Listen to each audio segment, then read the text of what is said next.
On February 3rd, 2020, PlatinumGames launched a KickStarter for a remastered version of The Wonderful 101, aimed at bringing the game to modern platforms. Within 30 minutes, they had already broken their goal and broken the Kickstarter website itself. But if you're here, you've probably heard of the game and are wondering what all the ruckus is about. What is The Wonderful 101? Who are PlatinumGames? What's the big deal, and why are people so exuberantly tossing down money for a port that seems to already be finished? If you're asking these questions, I'm here to help. I've been a fan of PlatinumGames for years and greatly enjoyed The Wonderful 101 upon its original release. It's a very unique game. To really give you a clear picture of all the excitement, I'm going to roll back through quite a few years of gaming history and give a few very condensed building blocks that lead us to those answers. The first question we really need to address here is who PlatinumGames are. For the sake of this video, we'll broadly and incredibly briefly follow along with one man, Hideki Kamiya. Working as a system planner at Capcom for the original Resident Evil in 1996, then going on to direct Resident Evil 2 in 1988 and Devil May Cry in 2001, Kamiya quickly established himself in the gaming industry by helping to establish franchises that are still globally popular even to this day. Devil May Cry in particular established a lot of the concepts and style that would carry on through much of his further work. When it came to leading the game's sequel, however, he was passed on to direct it. Instead, Kamiya would have to go on to work with design staff going by the name Team Beautiful, as he announced and led development on Beautiful Joe, a now cult classic title. To help aid development of its sequel, Capcom would turn Team Beautiful into Clover Studio. This was also due in part to some other internal tensions, with Resident Evil 4 being released for the PlayStation 2, despite being advertised as a Nintendo GameCube exclusive. Clover Studio's goal was to create new intellectual property as opposed to sequels with greater creative control, allowing the team to make the sorts of games they themselves wanted to play. With a short existence, being founded in 2004 and being made defunct in 2007, Clover ironically mostly just wound up creating new additions in the Beautiful Joe series, with diminishing returns on each entry. They also created two original properties, the critical darling Okami, which was helmed by Kamiya, and the cult classic of all cult classics, God Hand. You probably know of God Hand thanks to this meme that has yet to get old. With the increasingly shrinking returns on their investments, Capcom looked to merge Clover back into their internal research and development teams. Weighing their options, those still working under Clover decided instead to form their own studios independent of Capcom, Seeds Inc. and Odd Inc., who then later on merged to become PlatinumGames.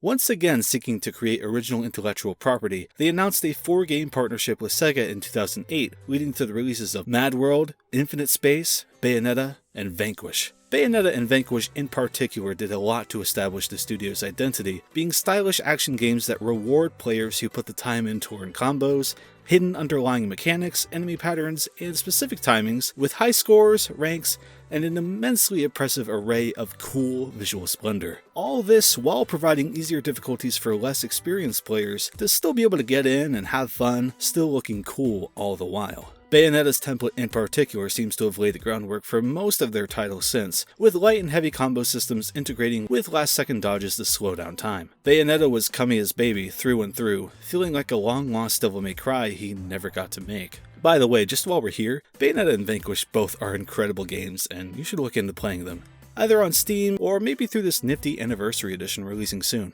So with Bayonetta releasing to immense acclaim and being Platinum's best-selling title as of early 2010, Platinum had begun cultivating diehard fans, many of whom were eagerly awaiting news of Kamiya's next project. Somewhere a bit before this time, PlatinumGames' president, Tatsuya Minami, was working on a game idea that would bring many popular video game characters to one place at a time in a game, having each of them on-screen and selectable so players could pick their favorite character to control. The idea was pitched to Nintendo, with the notion being that their huge library of iconic characters could fill the screen, but Nintendo wasn't quite sure how that idea could fill the volume of an entire game experience start to finish.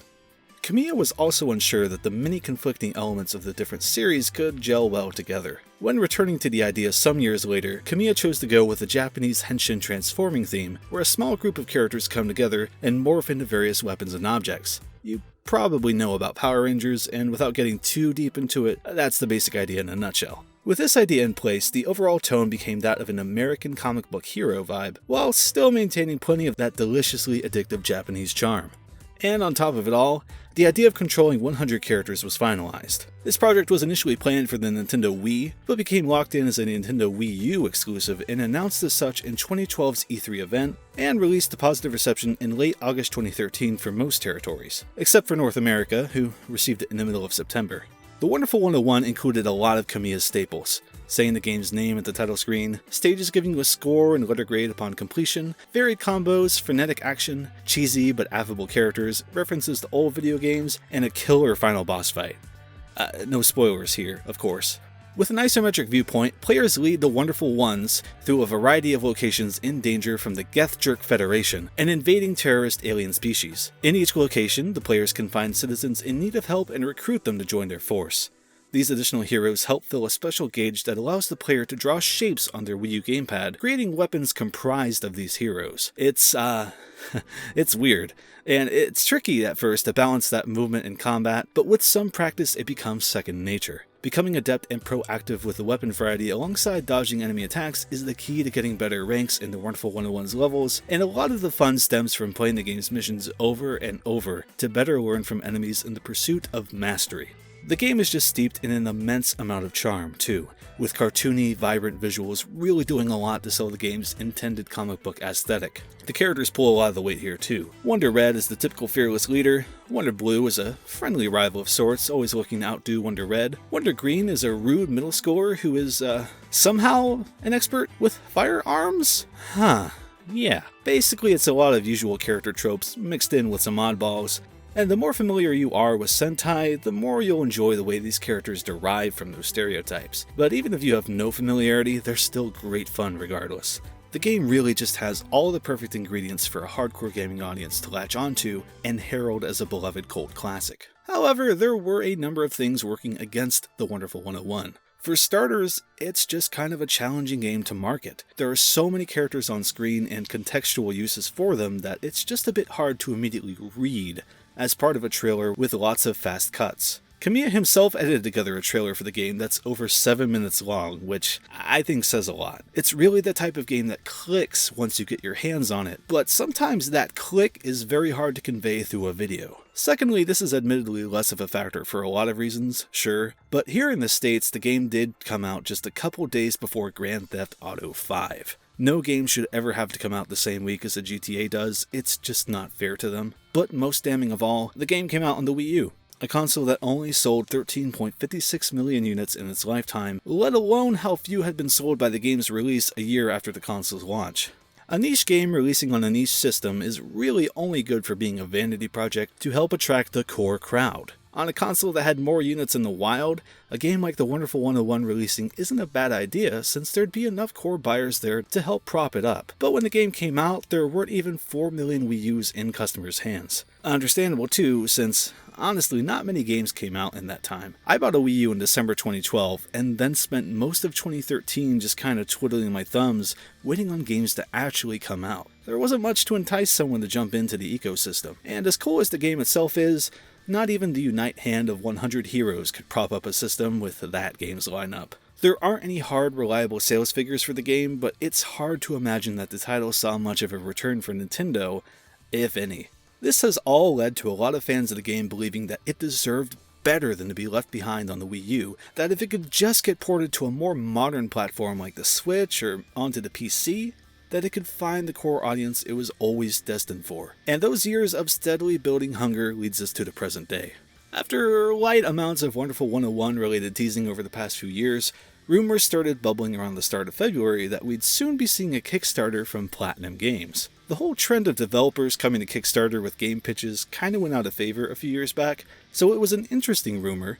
And alas, on an inconspicuous Monday in February, PlatinumGames launched a page for the Wonderful 101 Remastered. It featured a cutesy video where Kamiya headbutts some dude in a costume to help convince everybody in the room to allow consumer funding for modern console ports of the game. The campaign seemed to work as intended.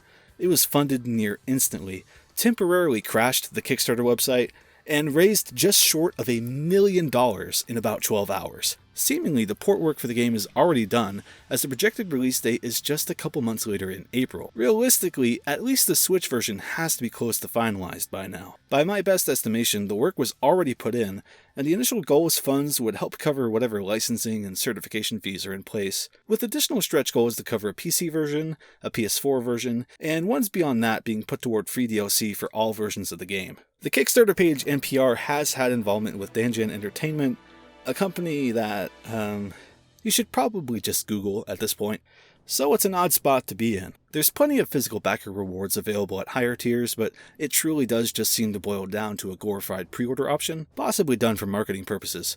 And hey, it crashed the website and led you to wonder what the heck the Wonderful 101 is, which led you to this video, so clearly it worked out for them. As always with Kickstarter projects, you'll probably want to do a bit of your own research before pledging in. Regardless, the game will be coming out without pledging to it at this point, so you can always wait and study more before deciding to purchase the game.